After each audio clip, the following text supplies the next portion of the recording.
এখন আমরা কম্বিনেশন থেকে কিছু অঙ্ক দেখি।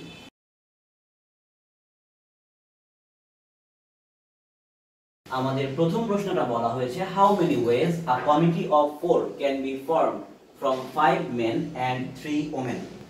তো এখানে কি কোনো শর্ত উল্লেখ করেছে যে আমার এতগুলো ম্যান বা এতগুলো ওমেন নিতে হবে? না, কোনো শর্তই উল্লেখ করে নাই। তাহলে টোটাল মানুষ এখানে কয়জন?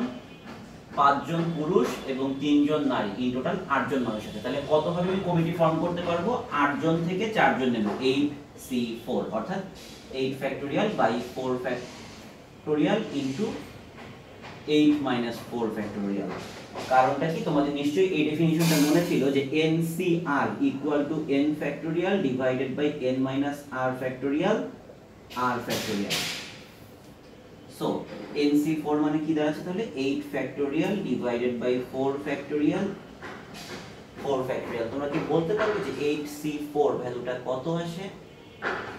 ভ্যালুটা আসে 70। এটাই আমাদের অ্যানসার। অর্থাৎ 70 উপায়ে আমরা এই কমিটিটা ফর্ম করতে পারব।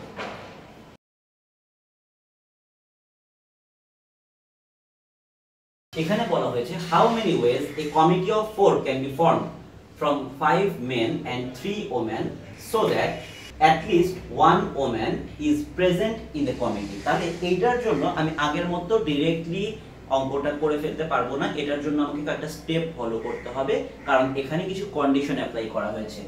এখানে ম্যান কয়জন? এখানে ম্যান আছে 5 জন আর উইমেন আছে কয়জন? 3 জন। সো তোমার শর্তটা হচ্ছে এই কমিটিতে অ্যাট লিস্ট একজন ওম্যান থাকতে হবে। তাহলে একজন ওম্যান 3 জন ম্যান। কেন? কারণ কমিটি হচ্ছে 4 জনের। যদি 2 জন ওম্যান হয় তাহলে 2 জন ম্যান, 3 জন ওম্যান হয় একজন ম্যান, 4 জন ওম্যান কি হতে পারবে? হতে পারবে না, কারণ ওম্যান এখানে আছেই 3 জন। 3 জন থেকে 3 জন পর্যন্ত নিতে পারবো, তার বেশি নিতে পারবো না। সো তাহলে আমার কম্বিনেশনটা কি দাঁড়াবে? আমি 3 জন ম্যানের সঙ্গে একজন ওম্যান নিচ্ছি, অথবা 2 জন ম্যানের সঙ্গে 2 জন ওম্যান নিচ্ছি, অথবা একজন ম্যানের সঙ্গে 3 জন ওম্যান নিচ্ছি। তাহলে এইখানে সম্পর্কটা কি? এইখানে সম্পর্ক হচ্ছে এবং। আর এই প্রত্যেকটা রো এর মাঝখানে সম্পর্কটা কি? অথবা আমি এই কম্বিনেশনটা নেব, অথবা এই কম্বিনেশনটা নেব, অথবা এই কম্বিনেশনটা নেব। তাহলে প্রথম কন্ডিশনটা হলো যে আমি 5 জন ম্যান থেকে 3 জন ওমেন নেব, 5c3, এবং মানে কি? মাল্টিপ্লিকেশন। 3 জন ওমেন থেকে একজন ওমেন নেব, 3c1, অথবা মানে প্লাস। 5 জন ম্যান থেকে 2 জন ম্যান নেব, 5c2, এবং 3 জন মহিলা থেকে 2 জন মহিলা নেব, 3c2, অথবা মানে প্লাস। 5 জন থেকে একজন নেব, 5c1, এবং 3 জন থেকে 3 জন, 3c3। তাহলে টোটাল নাম্বার অফ কম্বিনেশন যে আমি কত ভাবে এই কমিটিগুলো গঠন করতে পারি সেটা কি হবে? 5c3 মানে হচ্ছে 10, অর্থাৎ ইন টোটাল 65 উপায়ে আমরা এই কমিটিটা ফর্ম করতে পারবো।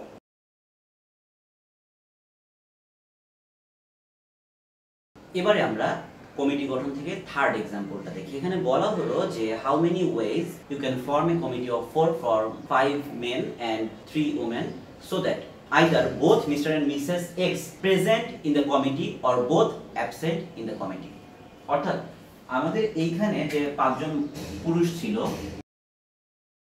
তাদের মধ্যে একজন ছিল মিস্টার এক্স এবং তার সঙ্গে আরো 4 জন পুরুষ ছিল।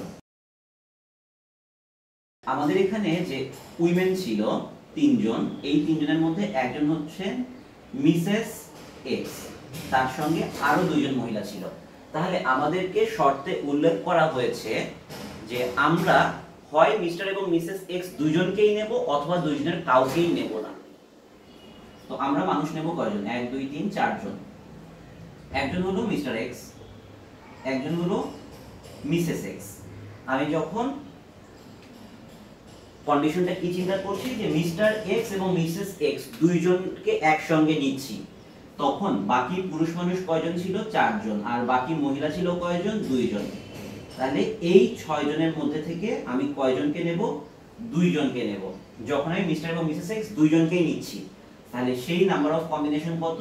6C2, কারণ মিস্টার এবং মিসেস এক্স কে তো আমি নিয়ে ফেলেছি, আর 2 জনকে নিতে হবে বাকি 6 জন থেকে। অথবা মানে প্লাস, আমি মিস্টার এক্স এবং মিসেস এক্স দুজনের কাউকেই নেব না। তাহলে মিস্টার এক্স এবং মিসেস এক্স ছাড়া বাকি থাকে কয়জন? 4 জন ম্যান এবং 2 জন ওমেন। এই 6 জন থেকেই আমি এই 4 জনকে নেব। 6C4। ব্যাপারটা বুঝতে পেরেছো? যে আমি এখানে কি চিন্তা করেছি? যে আমি 2 জনকেই নিয়েছি, আর এখানে কি চিন্তা করেছি? যে 2 জনকেই বাদ দিয়েছি। ইকুয়ালস টু 15 প্লাস 15 ভ্যালু চলে আসে 30। অর্থাৎ 30 উপায়ে আমি কমিটিটা গঠন করতে পারবো, যেই কমিটিতে হয় মিস্টার এবং মিসেস এক্স উভয়ই থাকবেন, অথবা মিস্টার এবং মিসেস এক্স কেউই থাকবেন না।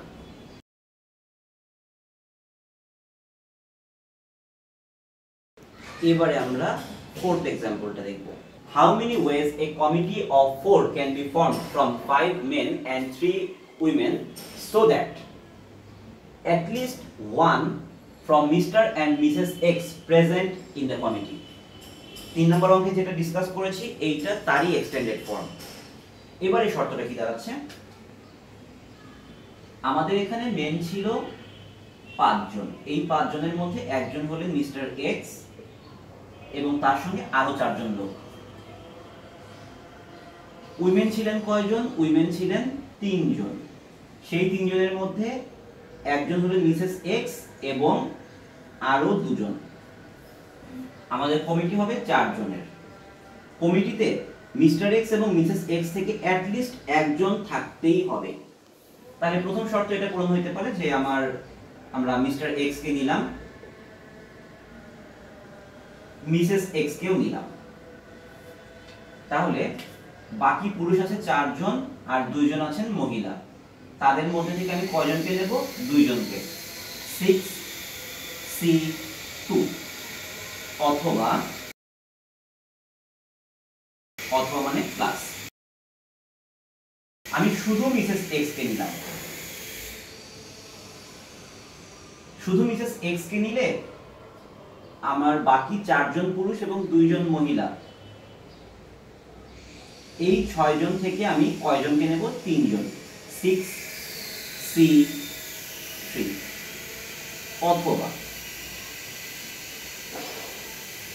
অথবা মানে প্লাস, আমি শুধু মিস্টার এক্স কে নেব, মিসেস এক্স কে নেব না। তাহলে মিস্টার এক্স কে নিলে এই 4 জন পুরুষ এবং 2 জন মহিলা থেকে আমি নেব আরো 3 জনকে। 6C3।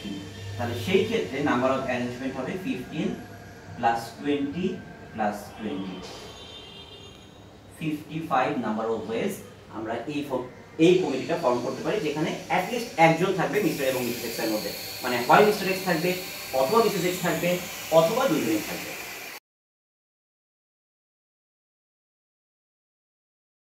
এবারের কোশ্চেনটা দেখো, আগের কোশ্চেনটার থেকে খুব সামান্য ডিফারেন্ট। এখানে জাস্ট বলা হলো যে how many ways a committee of 4 can be formed from 5 men and 3 women so that at most one from Mr. and Mrs. X present in the committee। তার মানে হচ্ছে মিস্টার এবং মিসেস এক্স এর মধ্যে সর্বোচ্চ একজন থাকতে পারবেন। বুঝতে পেরেছো? যদি মিস্টার এক্স থাকে তাহলে মিসেস এক্স থাকতে পারবেন না, মিসেস এক্স থাকলে মিস্টার এক্স থাকতে পারবে না, অথবা দুজনের কেউই না থাকতে পারে, কিন্তু দুজনের মধ্যে সর্বোচ্চ একজন থাকবে, দুজনেই থাকবে না। তাহলে সেই কম্বিনেশন কয়টা হতে পারে?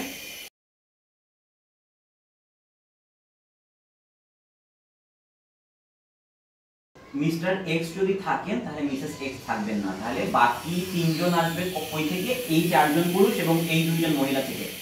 6C3। অথবা মানে প্লাস, যদি মিসেস এক্স থাকেন তাহলে মিস্টার এক্স আর ওই কমিটিতে জায়গা পাবেন না। তাহলে এই 4 জন পুরুষ এবং এই 2 জন মহিলা থেকে বাকি 3 জনকে নিতে হবে। 6C3। অথবা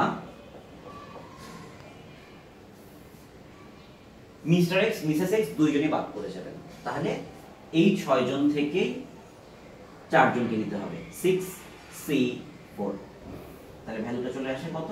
20 + 20 + 15 55।